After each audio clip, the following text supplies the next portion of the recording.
Vous l'avez compris, le clavier que vous venez de voir et celui-ci fonctionnent de la même manière. Alors imaginons, vous voulez interroger les mémoires d'alarme. Pour commencer, il faut taper le code chef.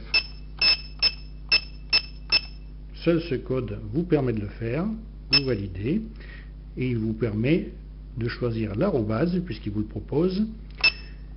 Voilà, je choisis l'arrobase, qui me propose, modif code personnel, c'est pas ça, gestion des codes, c'est pas ça non plus, mémoire journal, c'est ça, je valide.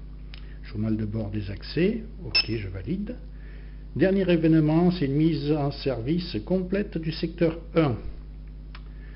Événement précédent, c'était une mise hors service par l'utilisateur numéro 1. Événement encore précédent, c'était une alarme sur la porte peinture. Qui s'est passé quand? Pour en savoir plus, j'appuie sur la flèche droite, il me donne la date, il me donne l'heure. Pour revenir sur la liste, j'appuie sur la flèche de gauche. Voilà. L'événement précédent encore, c'était une mise en service complète. Je peux avoir des compléments d'information avec la flèche de droite. Quand j'ai fini ma consultation des événements, pour sortir X, X à nouveau, X toujours, voulez-vous quitter, je valide et je sors. Voilà.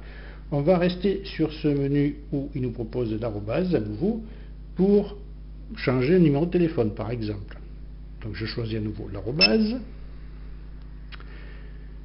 et je ne choisis pas le numéro 1 puisque c'est modification du code personnel, ni le 2, ni le 3 qui était la mémoire du journal, le 4 non plus, le 5 non plus, le 6 non plus, le 7 c'était pour changer la date et l'heure si j'en avais envie, le 8 c'est le transmetteur vocal, je valide dessus puisque c'est là que je veux intervenir. Il est en marche et c'est très important quand vous quittez cette programmation de s'assurer que votre transmetteur vocal est en marche. Pas de numéro de téléphone 1. Alors, il faut savoir qu'un numéro de téléphone commence par la lettre B qui s'obtient en m'appuyant sur cette touche ici. Voilà, je fais un B qui veut dire attente tonalité. Je fais mon numéro en suivant.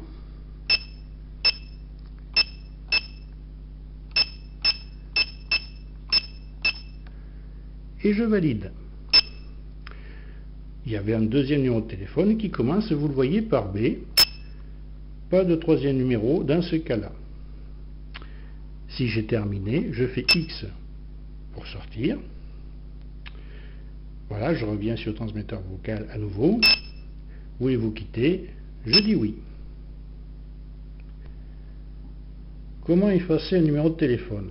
Vous prenez votre code chef de manière à voir l'arrobase qui se propose.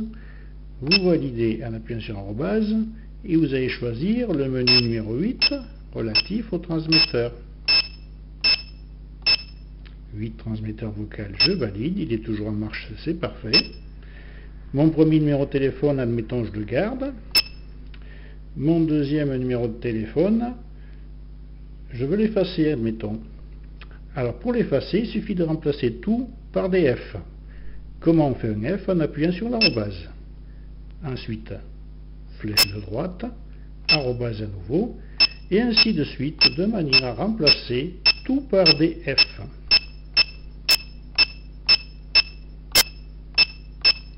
Voilà, je valide, et j'ai plus rien. Pour vérifier, je reviens sur le menu, il est toujours en marche, téléphone 1 c'est OK, téléphone 2 il n'y en a pas. Il faut savoir que sur ce transmetteur, en vocal, vous pouvez faire comme en télésurveillance, c'est-à-dire faire un message de test qui sera envoyé à heure régulière tous les jours par exemple. Ainsi, vous serez dans les conditions de la télésurveillance sans payer d'abonnement. C'est quand même pratique. Voilà, je termine ma programmation et je sors.